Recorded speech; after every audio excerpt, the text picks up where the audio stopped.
Tamil cinema ലോകത്തെ ഒന്നടങ്കം ഞെട്ടിച്ച വാർത്തയായിരുന്നു കഴിഞ്ഞ ദിവസം പുറത്തുവന്നത്. തമിഴകത്തിൻ്റെ പ്രമുഖ നടനും TVJ അധ്യക്ഷനുമായ വിജയിയുമായുള്ള വിവാഹബന്ധം വേർപെടുത്താൻ ഭാര്യ സംഗീത ഒരുങ്ങുന്നുവെന്നായിരുന്നു വാർത്ത. ഇക്കാര്യം ചൂണ്ടിക്കാട്ടി ചെങ്കൽപ്പെട്ട് കുടുംബ കോടതിയിൽ ഹർജി ഫയൽ ചെയ്തിട്ടുണ്ട്. വളരെ ഗൗരവമേറിയ ആരോപണങ്ങളാണ് വിജയ്ക്കെതിരെ സംഗീത ഉയർത്തിയിരിക്കുന്നത്. വിജയ്ക്ക് മറ്റൊരു നടിയുമായി ബന്ധമുണ്ടെന്നാണ് അതിലെ ഏറ്റവും ഗുരുതരമായ ആരോപണം. ഇവരുമായുള്ള ബന്ധം അവസാനിപ്പിക്കാമെന്ന് വാക്കു നൽകിയെങ്കിലും വിജയ് അതിന് തയ്യാറായില്ലെന്നും ഹർജിയിൽ പറയുന്നുണ്ട്. വിവാഹമോചന ഹർജിയിൽ സംഗീത പറഞ്ഞിരിക്കുന്ന പ്രധാന പോയിന്റുകൾ ഇവയാണ്. വിജയിയുടെ ഭാര്യ സംഗീത ചെങ്കൽപ്പെട്ട് കുടുംബക്കോടതിയിൽ വിവാഹമോചനത്തിന് അപേക്ഷ നൽകി.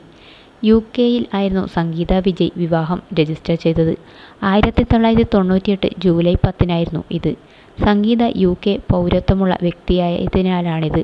പിന്നീട് 1999 ഓഗസ്റ്റ് 25-ന് ചെന്നൈയിൽ അവരുടെ ആചാരപ്രകാരം വിവാഹം നടത്തി. 2021 ഏപ്രിൽ മാസം മുതൽ വിജയ്ക്ക് നടിയുമായി അവിഹിത ബന്ധം ഉണ്ട്. ഇത് സംഗീതയെ കടുത്ത മാനസിക വിഷമത്തിലാഴ്ത്തി.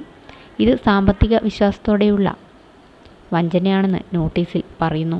നടിയുമായുള്ള ബന്ധം താൻ അവസാനിപ്പിക്കാമെന്ന് വിജയ് ഉറപ്പു നൽകി. എന്നാൽ ആ വാക്ക് പാലിക്കാൻ വിജയ് തയ്യാറായില്ല. ഇത് തനിക്ക് കടുത്ത മാനസിക പീഡനമാണ് സമ്മാനിച്ചത്. പ്രശ്നങ്ങൾ പരിഹരിക്കാൻ പലപ്പോഴും ശ്രമിച്ചിരുന്നു. പക്ഷേ പരിഹാരം ഉണ്ടായില്ല.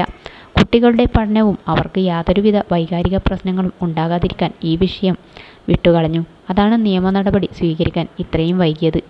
വിജയ് തന്നെ വൈകാരികമായും മാനസികമായും ശാരീരികമായും അവഗണിച്ചു. ദാമ്പത്യ ബന്ധങ്ങളിൽ നിന്ന് പിന്മാറി. ആരോപിക്കപ്പെട്ട നടിയുമായി വിജയ് വിദേശയാത്രകൾ നടത്തിയിട്ടുണ്ട്. ഈ ഫോട്ടോകൾ സോഷ്യൽ മീഡിയയിൽ പങ്കുവയ്ക്കുകയും ഇത് തനിക്കും കുട്ടികൾക്കും നാണക്കേടും കടുത്ത വേദനയുമാണ് സമ്മാനിച്ചത്. വിഷയം സ്വകാര്യമായി പരിഹരിക്കാൻ പലതവണ ശ്രമിച്ചതായും കോടതിയെ സമീപിക്കുന്നതിന് മുമ്പ് തൻ്റെ അഭിഭാഷകൻ വഴി വക്കീൽ നോട്ടീസുകൾ സ്വകാര്യമായി കൈമാറിയതായും സംഗീത പറയുന്നു. വേറെ വഴിയില്ലാതെയാണ് ഇപ്പോൾ കോടതിയെ സമീപിച്ചത്. വിവാഹമോചനത്തിന് പുറമെ വിജയ്യുടെ വരുമാനത്തിന് അനുസരിച്ചുള്ള ജീവനാംശവും നിലവിൽ വിജയ്ക്ക് ഒപ്പം താമസിച്ചിരുന്ന വീട്ടിൽ തുടർന്നും ജീവിക്കാനുള്ള അവകാശവും തനിക്ക് വേണമെന്നും സംഗീത നോട്ടീസിൽ പറയുന്നു. വിഷയത്തിൽ ഉൾപ്പെട്ടിരിക്കുന്നത് പ്രമുഖ വ്യക്തികളായതിനാൽ കേസിൽ രഹസ്യ നടപടിക്രമങ്ങൾ വേണമെന്നും മാധ്യമ കവറേജ് തടയുന്നതിനുള്ള ഇടക്കാല നിരോധനവും സംഗീത ആവശ്യപ്പെട്ടിട്ടുണ്ടെന്ന് ഹിന്ദുസ്ഥാൻ ടൈംസ് റിപ്പോർട്ട് ചെയ്യുന്നു.